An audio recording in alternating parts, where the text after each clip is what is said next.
Assalamualaikum warahmatullahi wabarakatuh.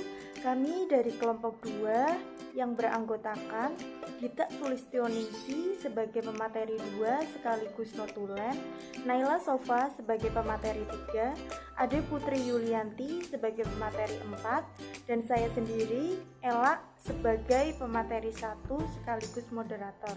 Di sini kami akan menjelaskan materi tentang perkembangan keuangan Islam di Indonesia.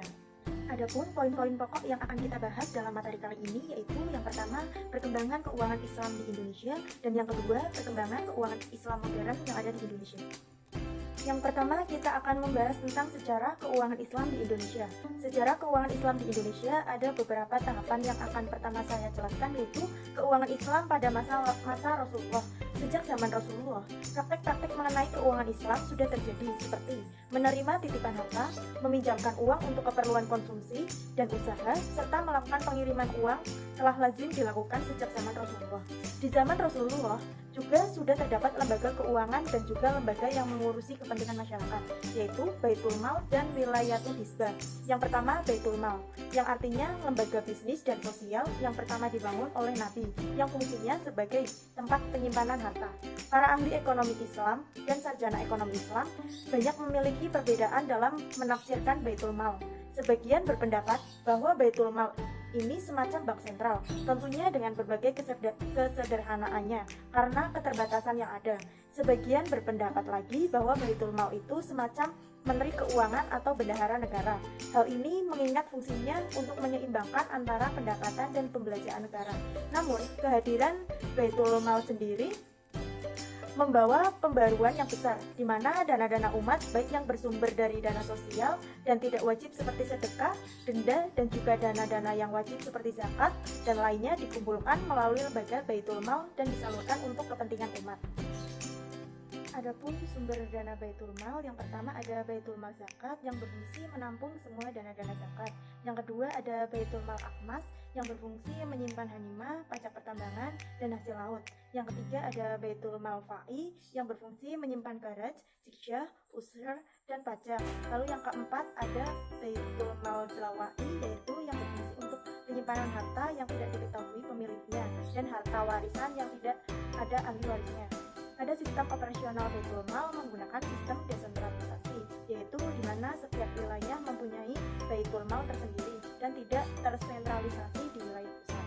Setiap Baitul Mal yang ada memiliki sumber dana dan pengalokasian tersendiri sesuai dengan ketentuan Al-Quran, Sunnah, dan ijtihad ulama. Baitul Mal wilayah merupakan pelengkap dan penyempurna bagi Baitul Mal pusat dengan lebih mengutamakan kesejahteraan masyarakat setempat, dan jika terdapat kelebihan dana akan ditransfer ke pusat dan begitu juga sebaliknya. Baik, di sini saya akan melanjutkan pemaparan materi setelah tadi yang sudah disampaikan oleh Mbak Ella. Berikutnya ada poin Wilayatul Hisbah.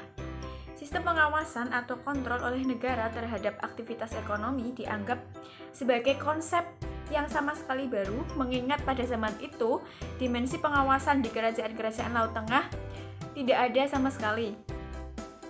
Diriwayatkan bahwa Rasulullah menolak permintaan para sahabatnya agar menentukan harga yang layak bagi kaum muslimin karena harga-harga yang ada di pasar terlalu tinggi. Awalnya, sistem pengawasan dan kontrol oleh negara dipegang sendiri oleh Rasulullah. Namun, kemudian beliau menentukan orang-orang yang kredibel dalam menjalankan tugas hisbah. Rasulullah telah mengangkat Sa'id bin Sa'ad bin Al-As bin Umayyah sebagai petugas yang mengontrol pasar di Mekah dan Umar bin Khattab di Madinah. Umar bin Khattab sendiri pada masa pemerintahannya mengangkat Sa'ad bin Yazid menjadi asisten Abdullah bin Utbah bin Mas'ud sebagai pengawas pasar dan memberikan urusan pasar kepada Ashifa binti Abdullah al-Adawiyah al-Quraisyiyah. Umar memberlakukan dunia perdagangan internasional zaman sekarang sebagai principle of reciprocity, yakni memberlakukan kuota kepada para pedagang yang datang dari Persia dan Romawi. Karena kedua negara tersebut memberlakukan hal yang sama kepada para pedagang di Madinah. Untuk poin yang selanjutnya yaitu ada pembangunan etika bisnis. Rasul tidak saja meletakkan dasar tradisi penciptaan suatu lembaga, tetapi juga membangun sumber daya manusia dan akhlak sebagai lembaga pendukung dan prasyarat dari lembaga itu sendiri, seperti pelarangan dan penghapusan riba, menegakkan keadilan, larangan monopoli, serta prinsip dan etika bisnis lainnya. Baik, untuk yang selanjutnya yaitu ada lanjutan dari tahap perkembangan keuangan Islam, yaitu ada keuangan Islam pada masa Khulafaur Rasyidin. Ketika Rasulullah telah wafat, tradisi yang sudah dibangun oleh Nabi itu diteruskan oleh para pemimpin setelahnya, yaitu oleh Abu Bakar kebiasaan memungut zakat sebagai bagian dari ajaran Islam dan menjadi sumber keuangan dari negara terus ditingkatkan. Bahkan sempat terjadi peperangan antara sahabat yang taat kepada kepemimpinan beliau melawan orang-orang yang membangkang atas perintah zakat. Lembaga Baitul Mal semakin mapan keberadaannya semasa Khulafaur Rasyidin kedua, yaitu pada masa Umar bin Khattab. Khalifah ini meningkatkan basis pengumpulan dana dari zakat serta sumber-sumber penerimaan lainnya. Sistem administrasinya sudah mulai dilakukan penerbitan. Pada masa Umar pula mulai dilakukan penerbitan gaji dan pajak tanah. Untuk mengelola keuangan negara, Khalifah ini mendirikan Baitul Mal. Pada masa Umar pula, mata uang sudah mulai diterbitkan atau sudah mulai dibuat. Umar sering berjalan sendiri untuk mengontrol mekanisme pasar. Umar juga menetapkan kebijakan fiskal yang sangat populer, tetapi mendapat kritikan dari kalangan sahabat. Itu ialah menetapkan tanah taklukan Irak bukan untuk tentara kaum muslimin sebagaimana biasanya tentang ghanimah, tetapi dikembalikan kepada pemiliknya. Khalifah kemudian menetapkan kebijakan kharaj atau pajak bumi kepada penduduk Irak tersebut. Semua kebijakan Khalifah Umar bin Khattab ditindaklanjuti oleh Khalifah selanjutnya, yaitu Utsman bin Affan dan Ali bin Abi Thalib. Yang menarik untuk diperhatikan ialah bahwa lembaga keuangan Baitul Mal telah berfungsi sangat strategis baik di masa Rasulullah maupun di masa Khulafaul Rasyidin. Baik, selanjutnya saya akan menerangkan tentang keuangan Islam pada masa dinasti. Yang pertama yaitu pada masa dinasti Ali bin Abi Thalib. Pas zaman Ali bin Abi Thalib wafat, terus digantikan oleh Muawiyah, lalu diteruskan oleh anaknya Yazid, maka lembaga syura dalam politik pemerintahan Islam telah bergeser menjadi dinasti ataupun kerajaan.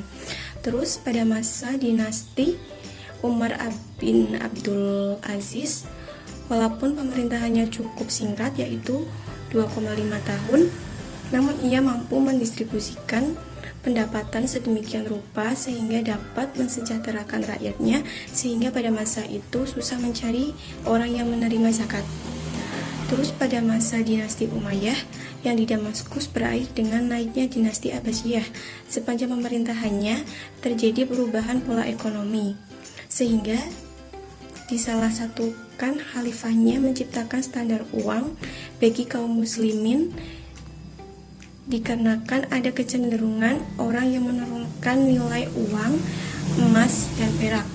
Terus pada masa dinasti Abbasiyah itu pudar berganti dengan Turki Saljuk di Asia Tenggara, Sasanid di Cordova, dan Fatimiyah di Mesir, dan berakhir di Turki Utsmani. Terus selanjutnya ada keuangan Islam pada zaman modern. Pada tahun 1983 sampai 1992 itu rencana terapkan atau bisa disebut sistem bagi hasil. Terus pada zaman tahun 1983 itu terdapat peristiwa besar dalam dunia perbankan Indonesia.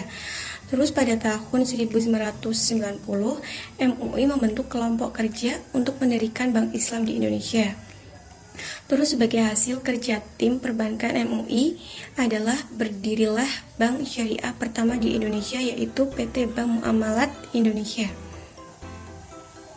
Selanjutnya pada tahun 1992 sampai 1998 itu landasan hukum bank syariah pertama, yaitu yang pertama landasan hukum operasi bank yang menggunakan sistem syariah saat itu hanya diakomodir dalam salah satu ayat tentang bank dengan sistem bagi hasil. Terus pada tahun 1998, pemerintah dan Dewan Perwakilan Rakyat atau DPR melakukan penyempurnaan UU nomor 7 tahun 1992 menjadi UU nomor 10 tahun 1998. UU tersebut secara tegas menjelaskan bahwa terdapat dua sistem dalam perbankan di tanah air, yaitu sistem perbankan konvensional dan sistem perbankan syariah.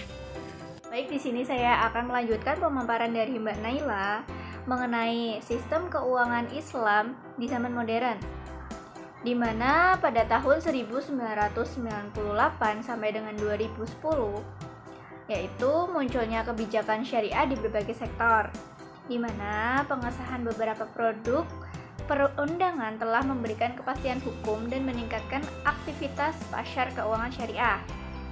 Dengan telah diberlakukannya Undang-Undang Nomor 21 Tahun 2008 tentang Perbankan Syariah yang terbit pada tanggal 16 Juli 2008, maka pengembangan industri perbankan syariah nasional memiliki landasan hukum, peraturan keuangan Islam yang memadai akan mendorong pertumbuhan ekonomi masyarakat secara signifikan.